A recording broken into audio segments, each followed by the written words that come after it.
Assalamualaikum warahmatullahi wabarakatuh. Selamat malam, selamat datang kembali dalam webinar The Series Session kedua, episode pertama, identifikasi saat jual dan beli saham Persik dengan 3 indikator teknikal sederhana. Selamat malam teman-teman semua, bagaimana nih kabarnya? Semoga selalu dalam keadaan sehat walafiat. Malam ini saya Andra Putri sebagai host webinar akan memandu acara malam hari ini hingga akhir nanti. Ketemu teman makan gulali, lagi bagi makanan gratis. Selamat datang kembali di webinar The Series. Nah, untuk teman-teman yang udah lama ngikutin nih, kita udah lama ya nggak berjumpa. Apalagi teman-teman YouTube nih yang udah nonton mungkin dari awal episode pertama sampai sekarang nih, kita kembali lagi di episode pertama series kedua.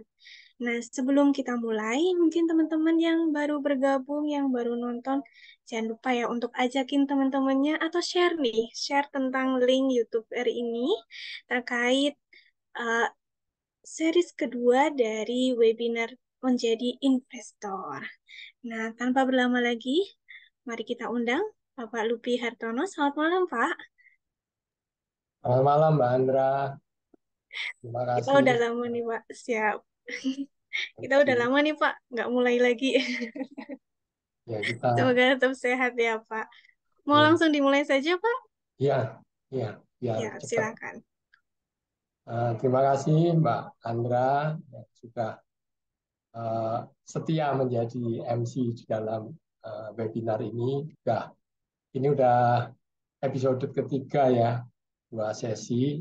Ini sesi sudah ke teknikal, jadi nanti mungkin tinggal 1 sesi lagi untuk menyempurnakan kita dalam berinvestasi. Uh, Bagaimana caranya supaya uh, uang dapat bekerja untuk kita.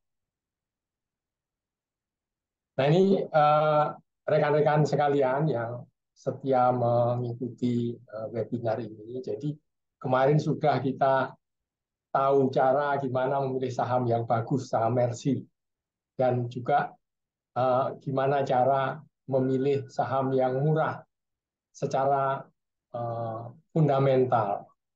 Nah, tapi kalau kita cermati ya di bursa saham, itu tidak selalu saham yang murah itu harganya terus naik, saham yang sudah mahal itu harganya nanti turun. Nah, ini ada pertanyaan, mengapa saham yang sudah murah tetap turun dan saham yang sudah mahal tetap naik? Nah, ini ada eh, analisis yang teknikal ya. Jadi selain fundamental di bursa itu ada indikator-indikator teknikal. Jadi eh, teknikal itu sebenarnya basisnya adalah eh, grafik atau chart harga saham di pasar. Nah, jadi kalau teknikalis yang murni, teknikalis yang fundamentalis, itu mereka tidak lagi melihat fundamental, tidak lagi melihat rumor. Dia hanya melihat eh, grafiknya seperti apa. Jadi price action itu ada di grafik itu. Semua kondisi fundamental, semua kondisi rumor, terus psikologis itu semua tercermin dalam chart. Nah, ada satu semacam hukum atau teori di dalam uh, bursa itu secara teknikal bahwa saham di bursa cenderung mengikuti tren. Nah, ini sebenarnya saham di semua pasar yang terbuka ya. Jadi ada di harga-harga misalnya forex dan sebagainya itu akan mengikuti uh, teori ini. Jadi harga saham itu selalu mengikuti tren. Ketika tren terbentuk, misalnya tren itu naik, maka tren tersebut hanya akan berhenti atau berbalik arah jika ada penghambat dan juga ada kekuatan untuk membalikkan arah. Jadi ada dua hal. Jadi ada penghambat dan ada kekuatan untuk membalikkan arah atau biasanya disebut momentum. Nah ini ketika tren turun, penghambat itu disebut support. Jadi ada ketika tren turun itu dihambat oleh support. Jadi support itu nanti diharapkan akan membuat tren itu berhenti. Dan ketika tren naik itu akan dihambat oleh resisten. Nah, sedangkan kekuatan yang dapat membalikkan arah tren itu disebut momentum. Jadi untuk bisa membalikkan arah dari suatu tren eh, harga saham itu dibutuhkan eh, resisten dan support dan juga momentum untuk membalikkan arah. Nah, ini gambaran ya kalau kita kita pakai candlestick ya, candlestick karena candlestick ini bicara banyak. Jadi dari satu candle aja bisa dibaca macam-macam. Misalnya candle yang badannya uh, lebih panjang daripada apa itu tangkainya itu ya, itu artinya misalnya trennya sangat kuat misalnya. Kalau dia lebih banyak uh, tangkainya dan badannya kecil itu dianggap itu tanda-tanda pembalikan arah misalnya seperti itu. Jadi kita pakai candlestick chart. Nah, di sini kita lihat bahwa setiap ada pembalikan arah di masa lalu itu akan menjadi resisten atau support di masa sekarang. Jadi support atau resisten itu tergantung dari trennya. Jadi kalau harga itu ada di atas garis pembalikan atau area pembalikan arah, itu maka dia akan menjadi resisten. Tapi kalau harga itu ada di bawahnya, maaf, kalau ada di atas itu akan menjadi support.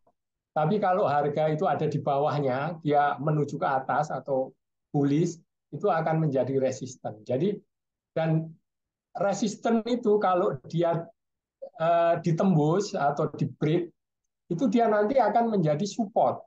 Jadi sebenarnya sama ini kita lihat di sini ilustrasinya misalnya ada garis resisten itu. Nah, itu dia resisten saat ini, tapi dia pernah menjadi support di bulan Oktober 2022 misalnya. Itu kan itu menjadi support. Nah, jadi sebenarnya resisten dan support itu hanya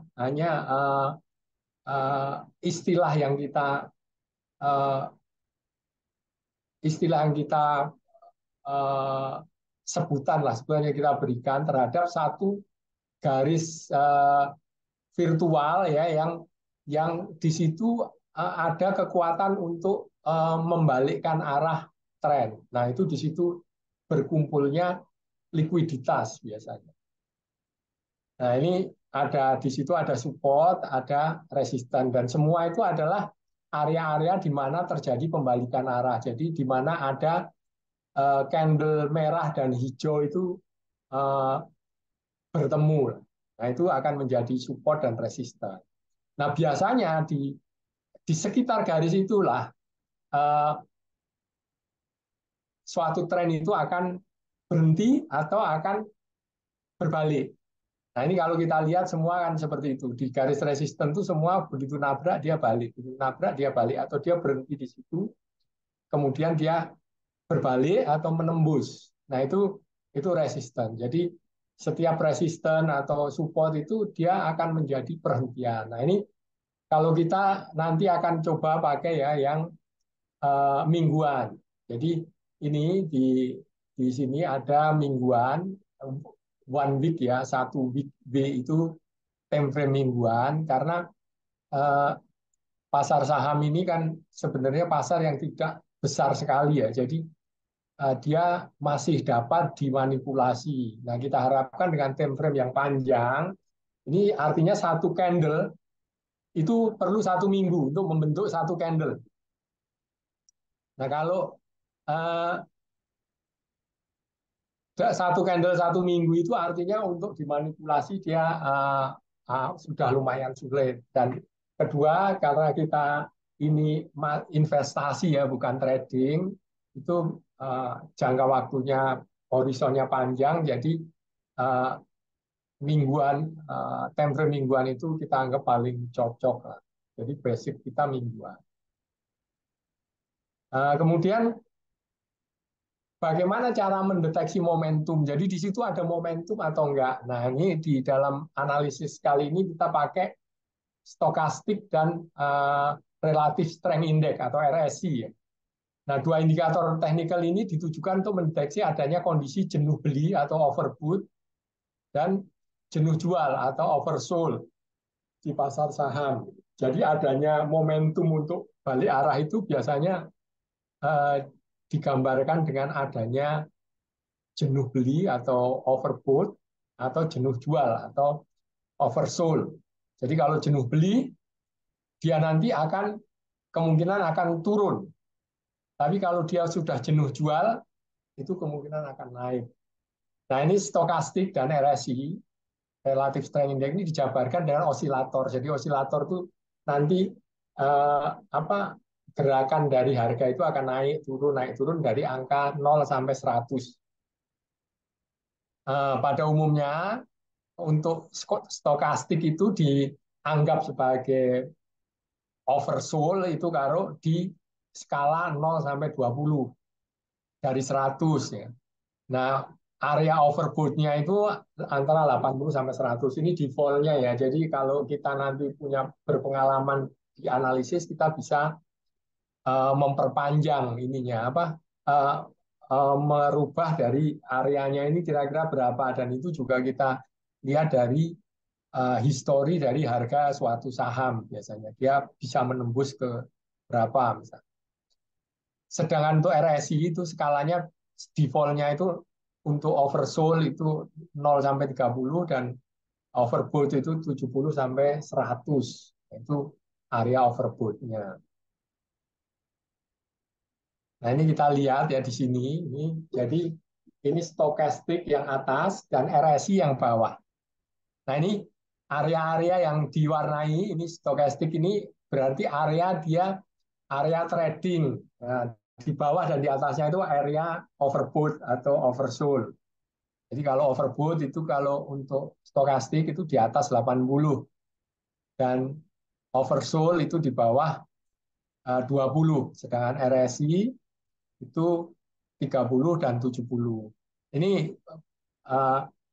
kalau saya kadang untuk RSI ini untuk saham-saham tertentu, ini misalnya ini ya saham eh, ini saham apa ya ini? Ini sebenarnya bisa ini RSI-nya kita jadikan 20 dan 80.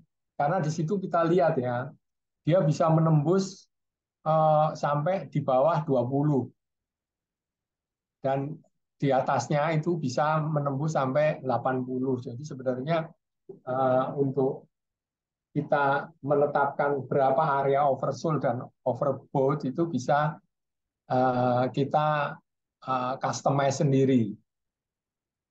Nah, ini saat beli itu kita nanti coba kombinasikan tiga ya. Saat beli itu ketika harga itu di sekitar garis support. Jadi ketika dia turun mendekati garis support, nah di support itulah kita order beli kita tempatkan. Kemudian kombinasinya adalah kalau berdasarkan stokastik dan RSI itu pada saat sinyal menunjukkan akan meninggalkan area oversold. Jadi kalau ini kita lihat ya, ini kan ada ini, misalnya yang terakhir itu setelah oversold dia mulai naik. Nah, ini adalah sinyal sinyal beli. Tapi untuk RSI apa untuk stokastik ini ada lagi sinyal yang dia mengkonfirmasi dia nanti akan naik, dan itu saatnya kita beli. Itu ketika garis K itu sinyal panjang lah ya, sinyal sinyal panjang dan sinyal cepat ini ya garis K ini, dan D ini sinyal oh enggak, K ini sinyal panjang dan D ini sinyal cepat. Jadi kalau kita lihat di sini K itu adalah yang biru dan D itu yang kuning. Jadi kalau biru itu memotong garis kuning di area oversold ke atas itu tanda dia itu golden cross lah. Jadi itulah saatnya kita bisa membeli.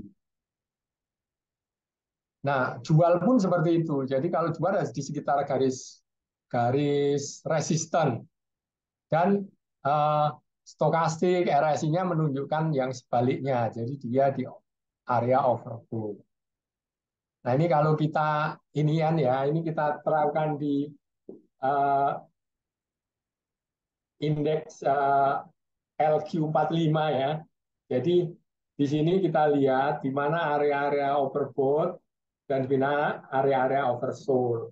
Jadi yang overbought itu yang merah-merah itu, jadi dia melewati garis dari area overbought dan melewati garis dari area-area oversold. Nah, ini yang kita lingkari dengan merah dan hijau itu adalah area-area yang harus kita perhatikan. Itu adalah momen-momen di mana uh, uh, bisa terjadi pembalikan arah. Nah, kalau kita lihat di sini kan misalnya nanti kita ini ya kita live nanti, jadi kita coba uh,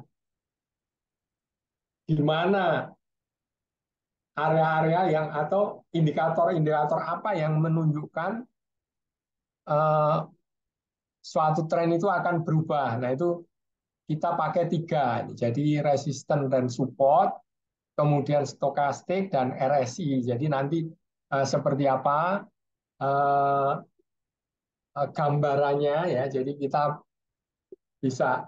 Jadi sebenarnya ilmu technical analisis technical ini bukan sesuatu yang pasti, tapi seperti kalau orang Jawa bilang ilmu tipen. Jadi kita harus ngelihat, oh biasanya kalau seperti ini nanti akan uh, apa kelanjutannya akan misalnya berbalik arah.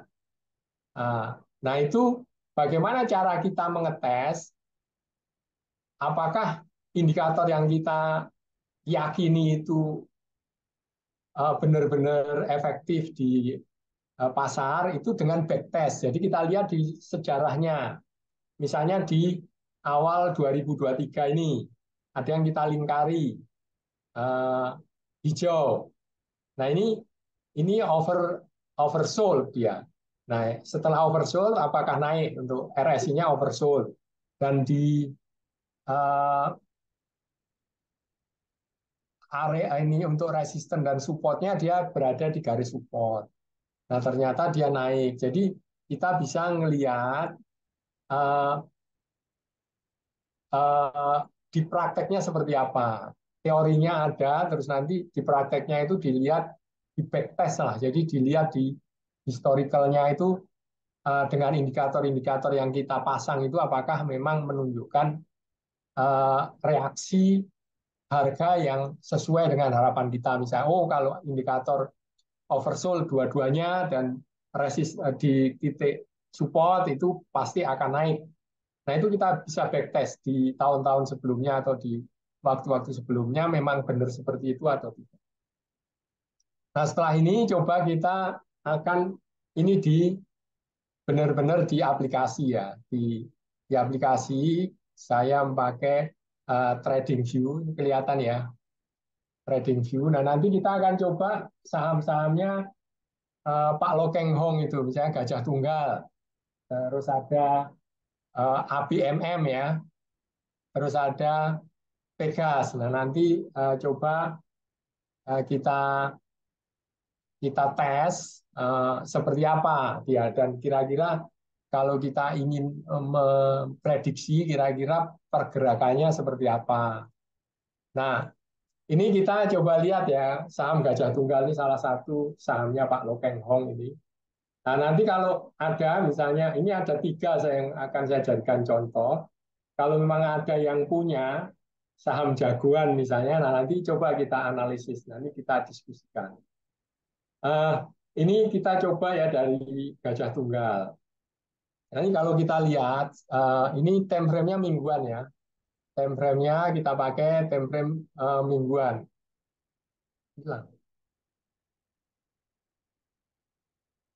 Nah, time frame mingguan. karena kita anggap ini yang udah agak sulit ya dimanipulasi gitu. Jadi kita coba. Nah, kalau kita lihat di sini, eh, kalau kita lihat dia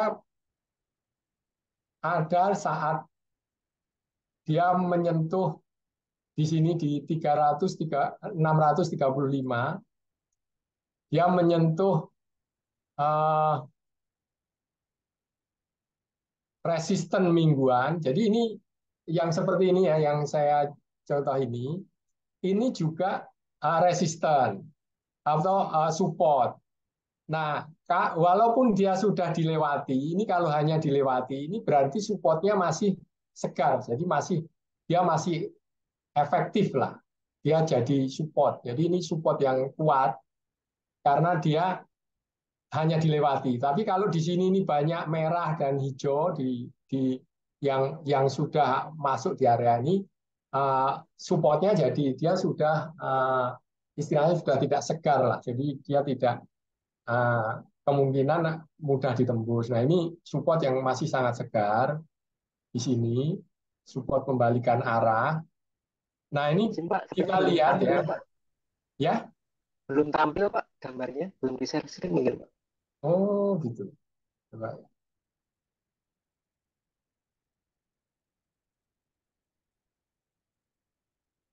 Udah. Siap, sudah Pak. Nah, ini ya. Jadi kalau kita lihat di sini di sekitar di tanggal 23 Oktober itu Gajah Tunggal menyentuh support yang sangat kuat di sini. Jadi ini ada support yang sebetulnya sudah dilewati ya. Tapi ini karena dia hanya dilewati, ini dia masih segar. Tapi kalau misalnya di sini ini ada yang balik, misalnya ada yang merah, itu dia support ini sudah artinya sudah basi lah, sudah tidak sekarang. Dia akan mengikuti support yang setelah itu. Nah, ini kalau kita lihat di sini supportnya masih segar. Nah, di sini dia balik, balik dengan volume setelah itu diikuti volume yang sangat besar.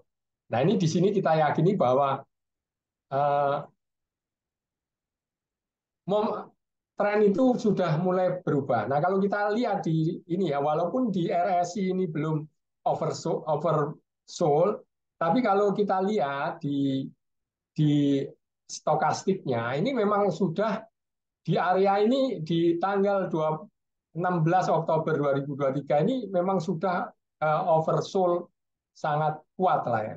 Dan setelah itu diikuti oleh Golden Cross. Jadi uh, garis sinyal itu memotong garis K ya, garis D ini memotong garis K dengan sangat sangat meyakinkan lah. Ini semakin tegak dia ininya apa diyakini kalau semakin tegak dia memotong itu momentum yang semakin kuat. Nah, kita lihat di sini ini pergerak atau pembalikan arah ini terjadi di sini. Nah, dan ini kelihatan sekali bahwa pembalikan arah itu terjadi di support. Ini support mingguan ya, jadi nanti ada setiap time frame itu akan beda, dia akan ada. Tapi gini, uh, aturannya atau teorinya bahwa kalau dia break di zona atau di zona mingguan, dia juga akan berhenti di support mingguan atau di resisten mingguan. Nah, ini kalau kita lihat di sini, titik breaknya nanti mungkin ini harus kita jelaskan nanti terakhir di ini Pak, di apa? Di uh, terakhir nanti base and zone analysis ya. Jadi ini ada uh, zona konsolidasi mingguan. Ini di sini. Ini mengikuti yang paling panjang apa secara mingguan yang paling panjang. Nah, dia break di sini. Break turun ya. Jadi dia bearish turun. Nah, dia hanya akan berhenti ketika dia ketemu support mingguan juga. Nah, jadi eh, aturannya seperti itu. Kalau untuk analisis teknikal dan kalau kita ingin analisis teknikal yang lebih akurat itu kita harus dari atas, jadi dari time frame yang lebih panjang, jadi bulanan, mingguan, baru nanti harian. Nah itu akan kelihatan nanti arahnya kemana. Nah kalau gajah tunggal ini sudah membalik, arahnya udah balik uh, di 636 ya. Nah, tapi karena di sini ini kita lihat ada support-support lagi di sini ya, dan ini membentuk zona baru. Nah, ini berarti dia nanti akan naik turun itu di area ini, Pak. Jadi 1035 sampai 840. Nah, ini apa? Ini ininya ini candle yang paling panjang ini nanti dijadikan. Nah, dia kalau bisa break ini baru dia nanti akan ke apa resisten berikutnya. Jadi uh, ininya akan selalu gitu. Nah, kalau kita lihat di sini ketika uh, baik support apa stokastik, RSI dan itu semuanya oversold, ini juga uh, indikasi bahwa dia akan turun. Jadi ini uh, cara menganalisis kita. Jadi kalau kita memakai 3, itu semakin banyak dia terkonfirmasi oleh indikator yang lain, itu biasanya akan semakin meyakinkan. Jadi kalau misalnya, oh dia pas di resisten atau di support, misalnya kita mau beli, oh dia sudah balik di support, terus oh ternyata dia udah jenuh jual di RSI maupun di stokastik, nah itu kemungkinan besar dia akan naik. Nah kalau kita mau lihat kira-kira itu nanti sampai berapa ininya, apa kenaikannya itu akan sampai berapa, misalnya dia naik itu kita harus dari atas, jadi dari monthly misalnya. Ini masih kelihatan ya. Nah kita lihat secara monthly itu uh, sebenarnya untuk gajah tunggal ini sudah uh, break ke bawah dan sudah balik lagi juga. Jadi di sini artinya untuk gajah tunggal ini dalam jangka pendek itu dia akan berfluktuasi tadi di sekitar 1040 karena di zona bulanan itu sebenarnya dia masih konsolidasi. Jadi ini tidak ada break di sini. Jadi dia akan konsolidasi naik turun di sini dan naik turunnya itu dalam jangka pendek itu akan di sini. Jadi antara 845 sampai 1060. Ini kita lihat dari candle yang paling panjang. Nah, mungkin untuk yang lain ya, misalnya ABMM ya. ABMM, ya ABM Investama ini juga sahamnya Pak Lu. Nah, kalau kita lihat di sini, Bapak dan Ibu sekalian, coba kita lihat dari yang paling atas ya, dari bulanan. Nah, kalau kita lihat dari bulanan, Pak, sebenarnya ABMM ini masih di zona konsolidasi. Jadi untuk bulanan itu batasnya di sini. Jadi batasnya 2.760 sampai 4.950.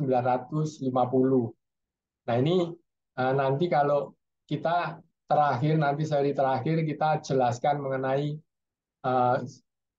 base and zone analysis. Nah, gimana kita menggambarkan base, gimana kita mengetahui zone, memetakan zone itu bisa kita lihat. Jadi dia nanti akan gerakannya itu di 3.550 sampai 4.870. Ini secara bulanan ya, jadi secara jangka agak panjang ini.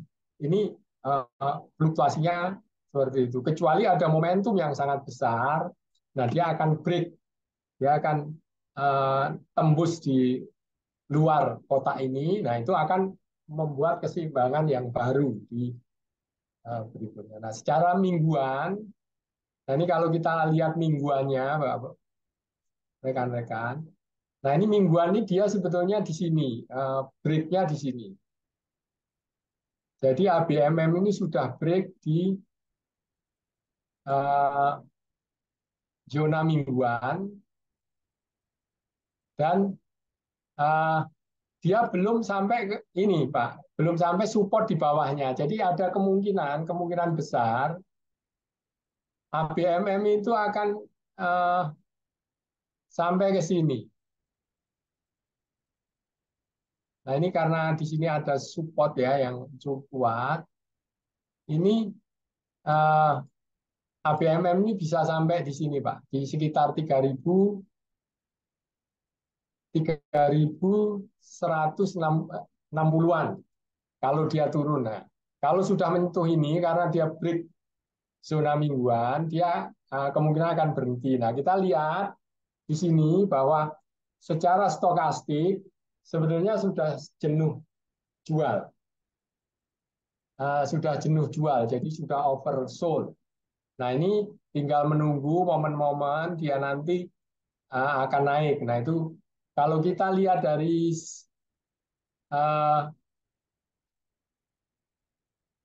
harian, dari hariannya kalian ini sudah oversold. Jadi cara bacanya bahwa kemungkinan ABMM ini akan naik sedikit, nanti menyentuh di kotak ini, di kotak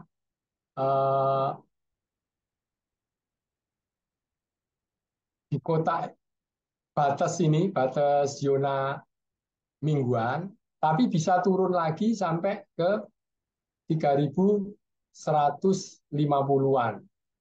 Nah, ini karena di sini ada support yang kuat. Nah, kalau ini nanti terkonfirmasi setelah menyentuh 3.140, ini terkonfirmasi dengan oversold di stokastik maupun di RSI. Nah, kemungkinan dia akan naik lagi.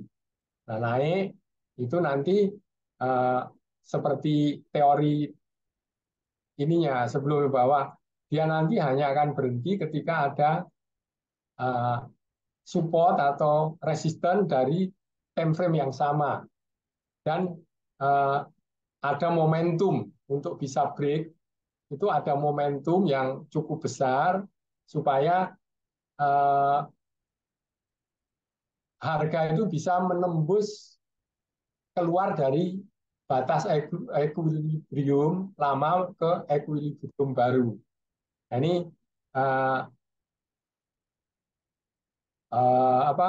analisanya seperti itu. Nah, kemudian coba kita lihat ini untuk Pegas.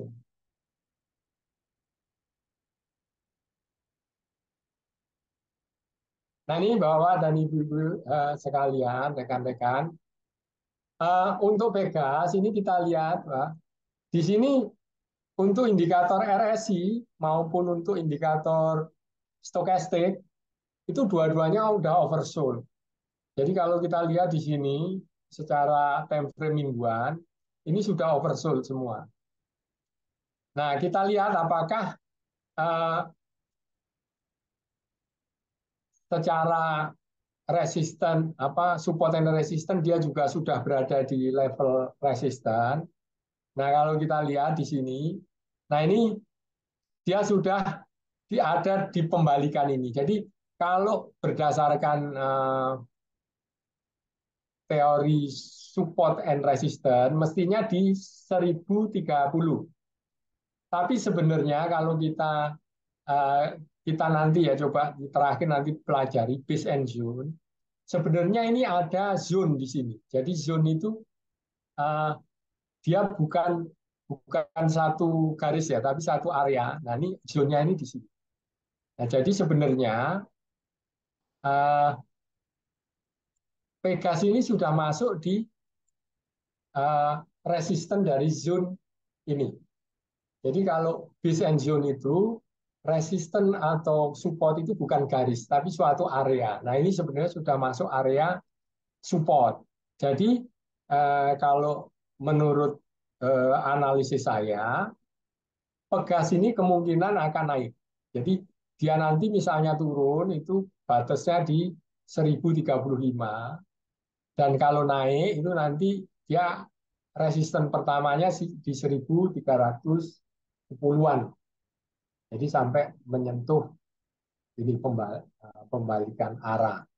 Nah, ini untuk Pegas. Jadi kalau ini dapat kita simpulkan bahwa untuk resisten dengan 3 indikator ini, jadi semakin banyak indikator yang mengkonfirmasi itu akan semakin bagus. Misalnya kita lihat ya, kita jangan melihat yang sekarang, tapi kita backtest. Misalnya untuk bulan Juli 2021, ini ininya belum ya, tidak. Nah, ini coba kita lihat di sini, Pak. Di bulan 16 Maret 2020. Ini dari segi stokastik, RSI, maupun dari sini, ini menunjukkan bahwa ini semua dari stokastik dia oversold, dari RSI dia oversold, dan di sini dia naik. Nah, tinggal kita lihat apakah ini di area support. Coba kita lihat ininya apa.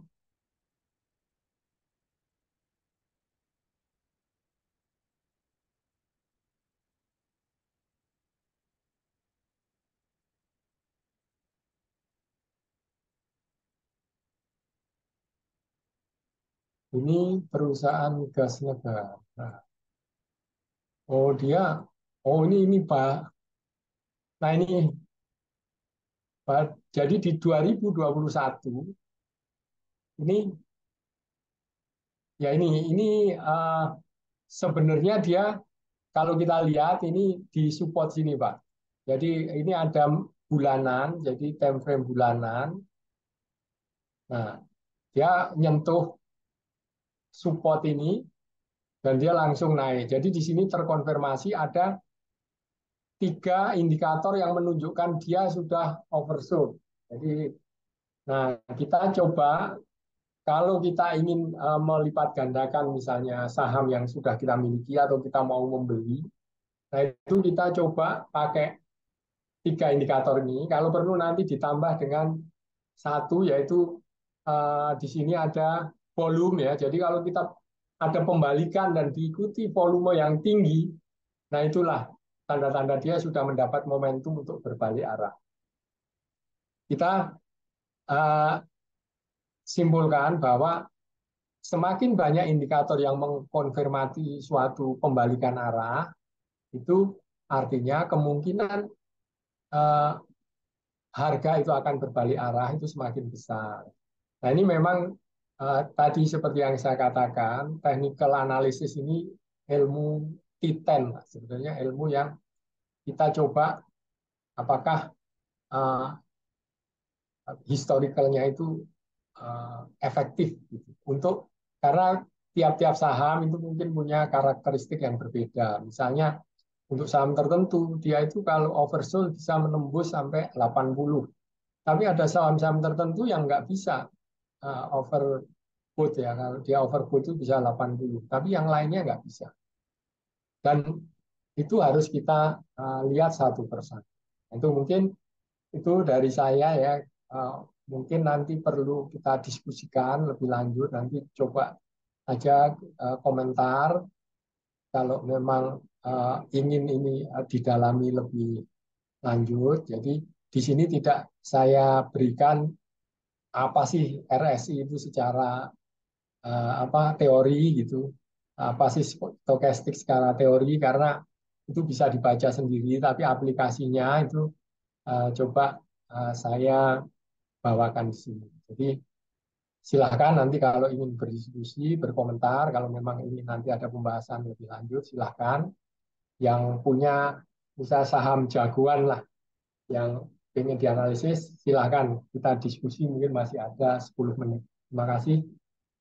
Assalamualaikum warahmatullahi wabarakatuh. Waalaikumsalam warahmatullahi wabarakatuh. Wah, ternyata luar biasa ya cara bacanya ke atas ke bawah.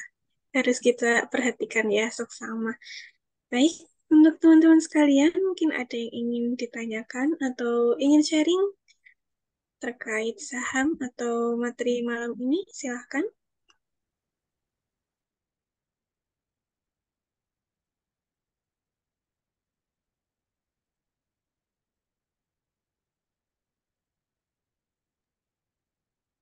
Mbak izin Pak Luki, mungkin nanti kalau teman-teman YouTube mau bertanya, kita buka lewat chat aja mungkin ya. Ya, bisa dibuka chat atau nanti komen lah. Jadi kita jawab Udah. komentar. Jangan ragu-ragu ya berarti untuk bertanya, silahkan saja langsung kalau ingin bertanya. Nanti akan dijawab oleh narasumber. Kalau tidak ada, ditutup aja, Mbak. Ternyata Mas Setia nih Pak, di detik-detik terakhir. Silakan Mas Setia. Siap, terima kasih Mbak Andra. Mohon izin Pak Lutfi. Eh, izin Pak Lutfi, saya kemarin mencoba untuk mengelompokkan beberapa saham dengan perilaku yang sama Pak Lutfi. Nah, saya itu masih bingung. Enaknya mengelompokkan itu kepada jenisnya, kepada misalkan saham perbankan atau saham pertambangan dan sebagainya, atau kepada harga sahamnya Pak. Jadi kan harga saham yang terlalu mahal, maka perilaku tradernya juga otomatis akan semakin terbatas daripada harga saham yang misalkan harga saham di bawah ribuan atau di bawah 10 ribuan akan berbeda perilakunya. Nah, menurut Bapak, seandainya kita ingin mencari ini tadi Pak, tren kan tadi Bapak bilang mengatakan ini adalah ilmu titen. Nah, ilmu titen ini saya pengennya ilmu titen ini misalkan ini di PGN akan saya kelompokkan dengan perusahaan gas lainnya atau saya akan samakan kelompokkan dengan perusahaan lain yang harga sahamnya mirip dengan PGN ini, Pak. Di sini.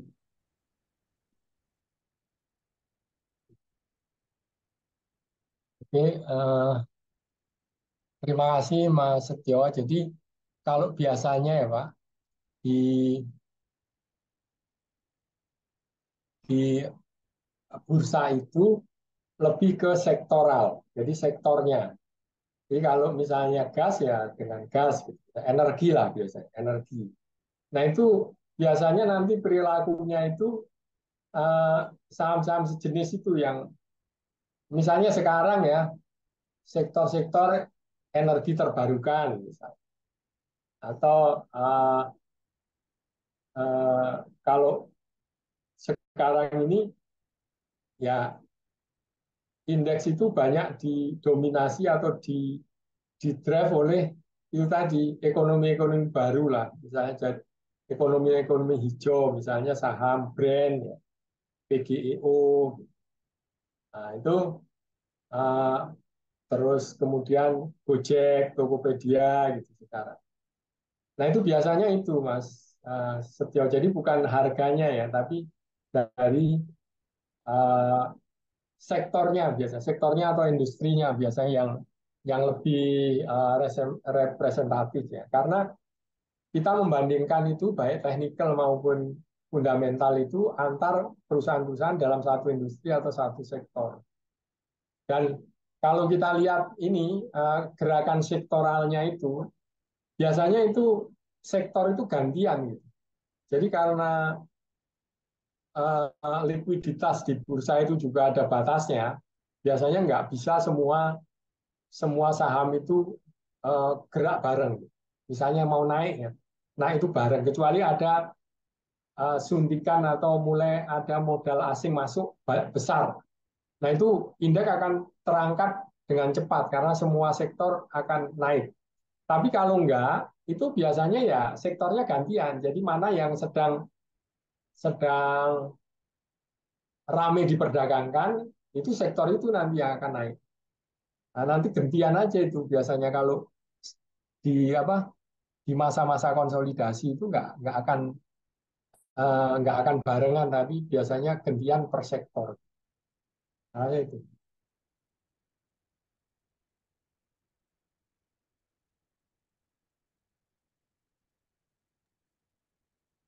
Sudah menjawab ya Mas Setio atau Ya, ada yang ingin terima kasih ditanya? banyak Pak, sudah terjawab. Siap. Baik, mungkin kita kasih kesempatan lagi Pak, satu kali lagi mungkin ya. Mungkin teman-teman ada yang mau bertanya?